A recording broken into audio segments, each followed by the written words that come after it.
எல்லாருக்கும் ரொம்ப ஃபேவரட்டான ஈவினிங் ஸ்நாக்ஸ் ரெசிபி வாழைப்பழம் குழி பணியாரம் எப்படி செய்யலான்னு தான் பார்க்க போகிறோம். Welcome to Latha cook with craft. நீங்கள் நம்ம சேனலில் இப்போ தான் ஃபஸ்ட் டைம் பார்க்குறீங்கன்னா மறக்காமல் சப்ஸ்கிரைப் பண்ணிவிடுங்க. நீங்கள் பண்ணுற ஒவ்வொரு சப்ஸ்கிரைபும் என்னோட நெக்ஸ்ட் வீடியோஸ்க்கும் ரொம்பவே மோட்டிவேஷனாக இருக்கும். So please subscribe. வாங்க இப்போது எப்படி செய்யலான்னு பார்க்கலாம். இந்த குழி பணியாரம் பண்ணுறதுக்கு நான் நல்ல பழுத்த வாழைப்பழமாக எடுத்திருக்கேன். இது ரொம்ப சின்ன வாழைப்பழன்றதுனால நான் ஒரு 6 வாழைப்பழம் அளவுக்கு சேர்த்துக்கிறேன்.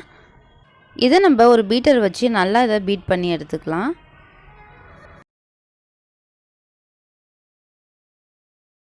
பாருங்கள், நல்லா இந்த அளவுக்கு பீட் பண்ணி எடுத்துகிட்டு வந்துட்டேன். இது கூட நம்ம கேழ்வரகு மாவு தான் ஆட் பண்ண போகிறோம். நான் ஒரு டம்ளர் அளவுக்கு கேழ்வரகு மாவு எடுத்திருக்கேன்.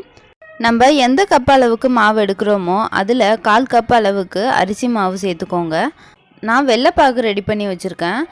ஒரு வாணலில் வெல்லத்தை சேர்த்துட்டு அது கூடவே கொஞ்சமாக